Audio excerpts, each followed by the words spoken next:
In Iraq, efforts to control a rise in COVID-19 cases are being stymied by the country's poor medical infrastructure.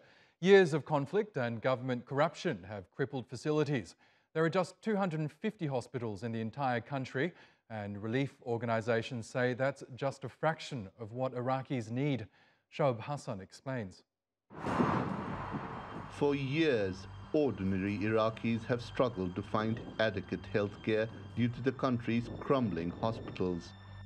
And then the pandemic hit, making the situation desperate. In Iraq, we have around 900 intensive care units. Right now, we have more than 500 patients in these units, meaning more than half of ICU are occupied. If the number of patients increase, God forbid, the health institutions will not be able to absorb this number. Some say the government's response to the pandemic is to blame. The deterioration of the health situation in Iraq after the repercussions of corona is due to two successive stages. The first of which is the government measures accompanying corona, which has failed to close the borders with countries that record high infection accompanied by a decline in the level of the health sector. Relief agencies say the health system has been in steady decline since the US invasion in 2003.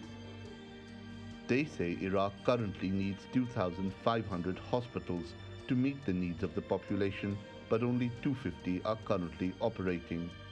Many facilities damaged in the first few years of intense fighting are still waiting to be repaired or rebuilt. Iraqis say that's primarily due to mismanagement and corruption. The Iraq government has injected hundreds of millions of dollars in this sector alone since 2003 until now, but you cannot see this money reflects on the services provided to the Iraqi people simply because of the corruption that dominates this sector and also with the other sectors in Iraq. For medical workers trying to cope with the pandemic, it's a desperate struggle. Iraq is one of the worst affected countries in the Middle East and is currently battling a severe third wave of infections.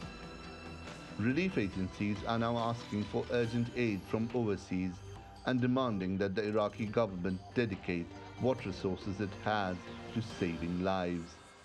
Shoaib Hasan, TRT World.